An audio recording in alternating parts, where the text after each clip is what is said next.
সবাইকে বাংলাদেশে পাঠানো হবে না, জাতীয়তাবাদী মুসলিমদের সঙ্গে বিরোধ নেই, জানালেন বিজেপি রাজ্য সভাপতি শ্রমিক ভট্টাচার্য। সকলকে বাংলাদেশে পাঠানোর প্রশ্নই নেই। জাতীয়তাবাদী ভারতীয় মুসলিমদের সঙ্গে বিজেপির কোনো বিরোধ নেই। সোমবার সন্ধ্যায় পুরাতন মালদার মঙ্গলবাড়ি এলাকায় মালদা বিধানসভা কেন্দ্রের বিজেপি প্রার্থী গোপাল চন্দ্র সাহার সমর্থনে নির্বাচনী প্রচারে এসে এমনটাই মন্তব্য করলেন বিজেপি রাজ্য সভাপতি শ্রমিক ভট্টাচার্য। তিনি বলেন, যারা এই দেশকে নিজের দেশ মনে করেন, তাদের পূর্বপুরুষ ভারতীয় এবং ভারতের সুখ দুঃখে যারা সমানভাবে অংশীদার, তাদের সঙ্গে দলের কোনো দ্বন্দ্ব নেই। শ্রমিক ভট্টাচার্যের কথায়, বিজেপি জাতীয়তাবাদী ও দেশপ্রেমী মানুষের পাশে রয়েছে এবং ধর্মের ভিত্তিতে বিভাজনের রাজনীতি করে না। নির্বাচনী প্রচারে উপস্থিত ছিলেন স্থানীয় বিজেপি নেতৃত্ব ও কর্মীরাও।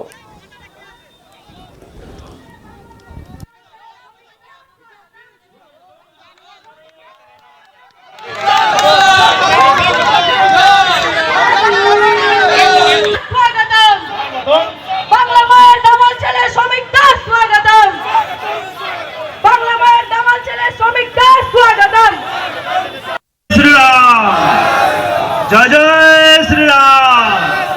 महान देशेर महान नेता नरेंद्र मोदी, महान देशेर महान नेता नरेंद्र मोदी जी पाल्टानो उत्तर मालदा सांगठनिक जिला तथा मालदा विधानसभार उद्योगे आज के मंगलबाड़ी चौरंगी मोड़े निर्वाचनी सभा राज्यसभा सांसद दौड़ाको नेता सुबक्ता श्रमिक भट्टाचार्य महोदय हमारे माझे उपस्थित आছেন उत्तर मालदा जिलार प्राक्तन जिला सभापति राज्य नेता श्री श्यामचाँद घोष महोदय मंचे उपविष्ट महोदय मंचे हमारे दुजन साधारण सम्पादक आছেন।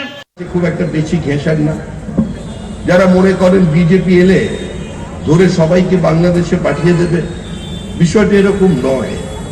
যারা এই দেশটাকে নিজের দেশ বলে মনে করেছিলেন, ভারতবর্ষে থেকে গিয়েছেন, যাদের পূর্বপুরুষ ভারতীয়, যারা আমাদের দেশের আনন্দে আনন্দিত হন, আমাদের দেশ দুঃখ পেলে তাদেরও হৃদয় কাঁদে।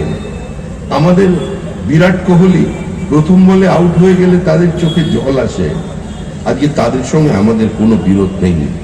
জাতীয়তাবাদী মুসলমানদের সঙ্গে, ভারতীয় মুসলমানদের সঙ্গে আমাদের কোনো বিরোধ নেই।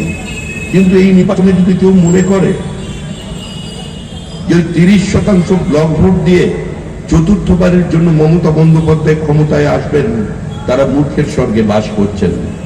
পার্শ্ববর্তী রাজ্য আসাম দেখুন, সেখানের জনসংখ্যার হিসাব করুন। দুবার বিজেপি ক্ষমতায় এসেছে, তৃতীয়বারের জন্য ক্ষমতায় আসতে চলেছে বিজেপি। পৃথিবীর কোন শক্তি সেটাকেও আটকাতে পারবে না। মমতা যদি চলে যাচ্ছে, তৃণমূল কংগ্রেস জানে তৃণমূল কংগ্রেস চলে যাবে। মুখ্যমন্ত্রী জানেন যে তার দল চলে গেছে, সেই জন্য তিনি মঞ্চ থেকে বলে দিয়েছেন, তৃণমূল যদি থাকে তাহলে আবার দেখা হবে। কারণ তিনি তো দলটা তৈরি করেছেন, সন্তানের মতো লালন পালন করেছেন। তিনি নিজের সন্তানকে চেনেন, নিজের সোনার টুকরো ভাইদের চেনেন। তিনি জানেন ক্ষমতায় যতদিন দল ততদিন তৃণমূল কংগ্রেস আছে, ক্ষমতার বাইরে চলে গেলে তৃণমূল নামক কোনো রাজনৈতিক দল থাকবে না, এই দলের অস্তিত্ব বিপন্ন হয়ে। সেজন্য গণদেবতা যখন সিদ্ধান্ত নিয়েছেন মমতা দেবীকে আর রাখবেন না, তখন আমাদের নেত্রী উনি দেবতার দরজারে চলে গেছেন। এখন উনি দেবতার বাড়ি বাড়ি করছেন। ওনারা একদম প্রতিবেশী পাশের বাড়ি যিনি থাকেন, একদম কালীঘাটের কালী কলকাতা বালি, সেই কালীঘাটের মা কালী মমতা বন্দ্যোপাধ্যায় ফাইল ফিরিয়ে দিয়েছেন। বলছেন, আমি আর পারছি না, আমি কত সহ্য করব।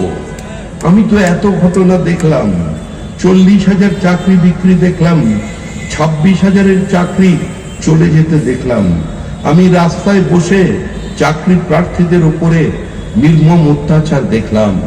আমি বকটুইতে দেখলাম সংখ্যালঘু মহিলা শিশুদের জীবন্ত পুড়িয়ে মারা হলো, আর তোমার পুলিশ 300 মিটার দূরে সন্ধ্যাবেলায় বসে কফির কাপে মজলিস থাকলে। আমি তো এটা দেখলাম। আরজি কর দেখবার পরে আমি আর এই ফাইল তোমার রাখতে পারছি না, তুমি দয়া করে আমায় মুক্তি দাও। খুব একটা বেশি ঘেঁষান না। যারা মনে করেন বিজেপি এলে ধরে সবাইকে বাংলাদেশে পাঠিয়ে দেবে, বিষয়টা এরকম নয়। যারা এই দেশটাকে নিজের দেশ বলে মনে করেছিলেন, ভারতবর্ষে থেকে গিয়েছেন, যাদের পূর্বপুরুষ ভারতীয়, যারা আমাদের দেশের আনন্দে আনন্দিত হন, আমাদের দেশ দুঃখ পেলে তাদেরও হৃদয় কাঁদে। আমাদের বিরাট কোহলি প্রথম বলে আউট হয়ে গেলে তাদের চোখ